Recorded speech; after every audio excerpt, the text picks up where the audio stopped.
அத்தியாயம் 181. ஷெங்லிங்ஸின் தியாகம் பாகம் 1. லாங்ஹாப்சென் மற்றும் ஷெங்லிங்ஸின் பேசிக் கொண்டிருந்தபோது 3 பிரகாசமான ஒளித்தூண்கள் அவர்களை நோக்கி வந்து கொண்டிருந்தன.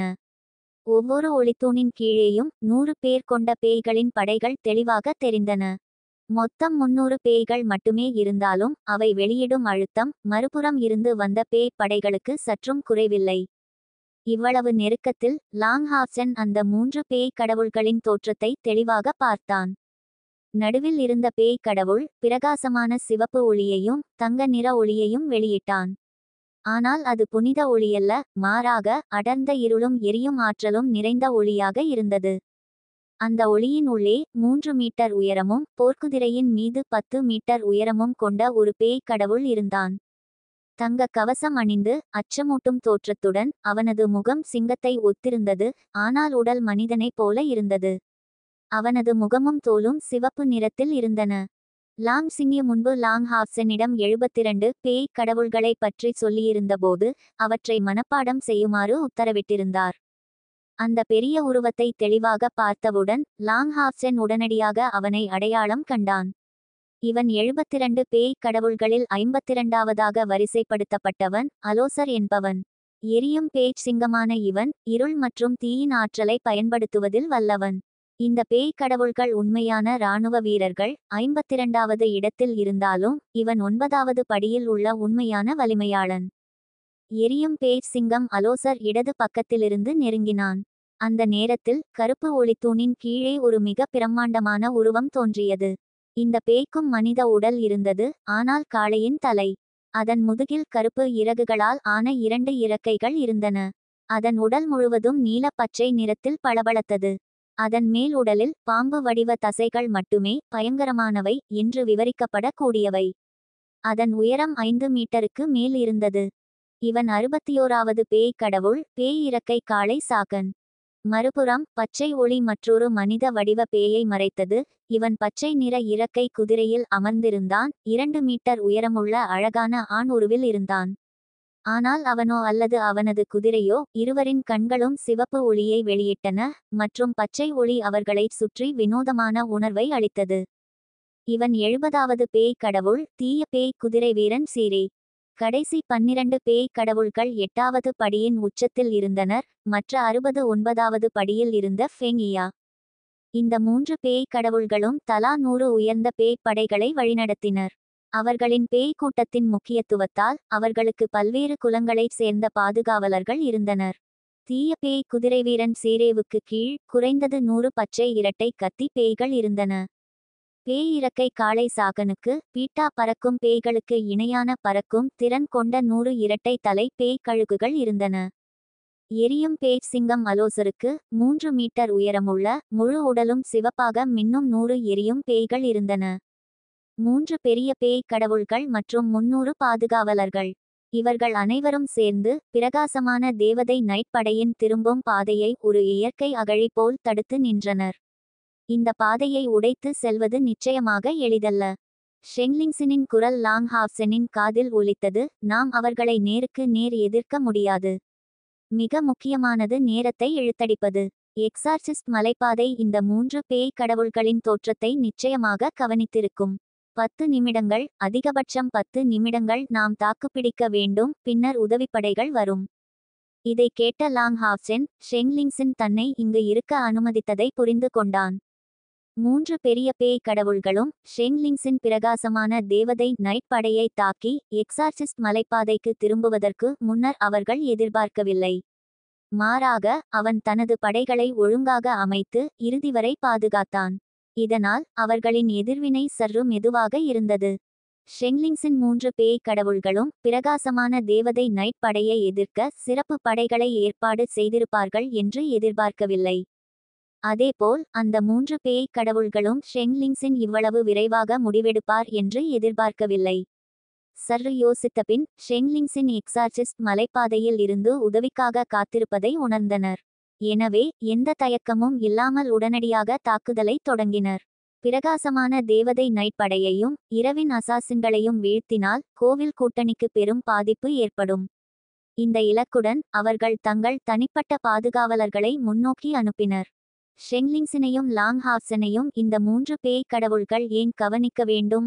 மேலும் எக்ஸார்சிஸ்ட் மலைத்தொடரின் இராணுவ தலைவர் ஷெங்லிங்சன் நேரடியாக பிரகாசமான தேவதை நைட் படையை வழிநடத்துவார் என்று அவர்கள் ஒருபோதும் எதிர்பார்க்கவில்லை. எதிரிகள் 100 மீட்டருக்கும் குறைவான தூரத்தில் இருந்தபோது ஷெங்லிங்சன் திடீரென திரும்பி லாங்ஹாஃப்சனை பார்த்து புன்னகைத்தான். பேய் கூட்டத்திற்கு 72 பேய் கடவுள்கள் இருந்தாலும் அவர்களால் மனித இனத்தை முழுமையாக அழிக்க முடியாததற்கு காரணம் தெரியுமா? உண்மையில் 9வது படியில் உள்ள மனிதர்கள் 20க்கும் குறைவாகவே உள்ளனர். லாங்ஹாஃப்சன் தலையை குழப்பமாக ஆட்டினான். ஏனெனில் நாம் மனிதர்கள் மகிமை காலத்திலிருந்து பெரிய பாரம்பரியத்தை பாதுகாத்து வந்திருக்கிறோம். மேலும் பேய்களுக்கு இல்லாத பல உபகரணங்களை நாம் வைத்திருக்கிறோம். இங்கேயே இரு, அவர்கள் நம்மை கவனிக்கவில்லை என்பது தெளிவு. நான் அவர்களை நேருக்கு நேர் எதிர்க்கப் போகிறேன். ஓடுவதற்கு தயாராகு. நான் திரும்பும்போது உடனே இடது பக்கம் ஓடுவோம். இன்று நைட் படையின் நலனுக்காக நாம் எவ்வளவு நேரம் தாக்குப்பிடிக்க முடியும் என்று பார்ப்போம். இந்தாருங்கள், இதை வைத்துக் கொள்ளுங்கள். இது உங்களது ஆற்றலை சிறிது நேரத்திற்கு வெளிப்படுத்தும், பின்னர் சற்று நேரம் பலவீனமாக்கும். இவ்வாறு கூறிய லாங்ஹாஃப்சன் ஷெங்லிங்சனுக்கு 2 மாத்திரைகளை, நீல கவச மாத்திரை மற்றும் ஆன்மீக வெடிப்பு மாத்திரையை கொடுத்தான். ஆன்மீக மீட்டமைப்பு மாத்திரைகள் ஷெங்லிங்சன் போன்ற 30,000 ஆன்மீக ஆற்றல் உள்ளவர்களுக்கு பயன்படாது. ஷெங்லிங்சன் 2 மாத்திரைகளையும் வாங்கி வாயில் போட்டு ஆச்சரியமாக அவனை பார்த்தான். நீ இவ்வளவு செல்வந்தனாக இருப்பாய் என்று எதிர்பார்க்கவில்லை. முழு வேகத்தில் ஓடுவதற்கு தயாராகு. உன்னால் முடிந்த அனைத்தையும் மறைந்து கொள்ள பயன்படுத்து. இதைச் சொல்லிவிட்டு ஷெங்லிங்சன் தனது கால் விரல்களால் தரையை தட்டி காற்றில் மிதந்து சென்றான். இந்த முறை லாங்ஹாஃப்சன் அவனுடன் செல்லவில்லை. உயிரை பணயம் வைக்கும் தைரியம் அவனுக்கு இருந்தது, ஆனால் முட்டாள்தனமாக செயல்படவில்லை. ஒரு வழியாவது உயிர் பிழைப்பதற்கு அவன் முயற்சிப்பான். இந்த சூழ்நிலையில் எதிரிகள் யாரும் அவனை விட பலவீனமாக இல்லை. மேலும் 3 பெரிய பேய் கடவுள்களின் கொடூரமான இருப்பு இருந்தது. ஷெங்லிங்சனின் உத்திகளை பின்பற்றுவது மிக முக்கியமாக இருந்தது. மங்கலாக ஷெங்லிங்சனின் முக்கிய இலக்கு என்னவென்று அவனுக்கு புரிந்தது. ஒரு கணத்தில் ஷெங்லிங்சனின் உருவம் ஒரு குண்டு போல் பறந்து மங்கலாக மாறியது. அவனது ஆச்சரியமான உணர்வு திறனுக்கு கூட அவனது இருப்பிடத்தை கண்டறிய முடியவில்லை. 3 பேய் கடவுள்களின் 300 கூட்டாளிகளில் முன்னணியில் இருந்தவை பச்சை இரட்டை கத்தி பேய்கள். அந்த நேரத்தில் அவை லாங்ஹாஃப்சனுக்கு 50 மீட்டருக்கு மேல் தொலைவில் இருந்தன. ஹாவ்யூவின் 3 பெரிய தலைகள் முன்னோக்கி உன்னிப்பாக பார்த்தன, ஆனால் லாங்ஹாஃப்சன் அதன் முதுகில் அமர்ந்திருந்ததால் அதன் கண்களை பார்க்க முடியவில்லை. சிறு தீ, சிறு ஒளி, சிறு பச்சை, இந்த 3 தலைகளும் 6 கண்களும் ஒரே மாதிரியான பாவனையை கொண்டிருந்தன. அது உலகத்தை ஆளும் ஒரு மன்னனைப் போல தனது அடிமைகளை இகழ்ந்து பார்க்கும் எல்லையற்ற குளிர்ச்சியும் பெருமையும் நிறைந்த பார்வையாக இருந்தது. 3 பெரிய பேய் கடவுள்களை நோக்கி அதன் பார்வை திரும்பியபோதும் அது மாறவில்லை. ஹாவ்யூவின் முதுகில் நிமிர்ந்து உட்கார்ந்திருந்த லாங்ஹாஃப்சன் உடனடியாக ஒரு நீல கவச மாத்திரை, ஆன்மீக வெடிப்பு மாத்திரை மற்றும் ஆன்மீக மீட்டமைப்பு மாத்திரையை விழுங்கினான். உடனே அவனது உடல் முழுவதும் வெப்பமடைந்தது. அவனது மார்பில் உள்ள புனித ஆன்மீக அடுப்பில் திரவ நிலையில் உள்ள ஆன்மீக ஆற்றல் பைத்தியமாக கொதித்து அலை அலையாக எழுந்தது. லாங்ஹாஃப்சனின் தோல் சிவந்து அவனது தங்கக் கண்களில் 2 தீப்பிழம்புகள் எரிவது போல் தோன்றியது. இது அவன் முதல் முறையாக ஆன்மீக வெடிப்பு மாத்திரையை உட்கொண்டது, ஆனால் இது இவ்வளவு கடுமையான விளைவுகளை ஏற்படுத்தும் என்று அவன் எதிர்பார்க்கவில்லை. இந்த கொதிக்கும் உணர்வு அவனது உணர்வையே பாதிக்கத் தொடங்கியது.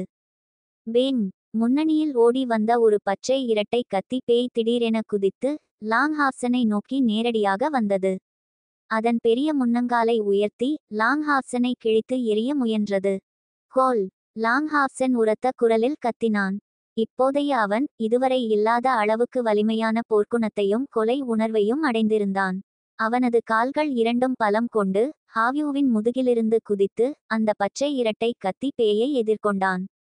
ஹாவ்யூ நைட் திறன்களை பயன்படுத்தி முன்னோக்கி பாயவில்லை, அது துணையாகவும் தாக்குதலில் உதவியாகவும் இருப்பதில் வல்லது. லாங்ஹாஃப்சனின் உடல் காற்றில் எழுந்தது. சிறு ஒளி அவன் மீது ஒரு தங்க ஒளியை பாய்ச்சியது, அவனது உடலுக்கு கூடுதல் ஆற்றலை அளித்தது.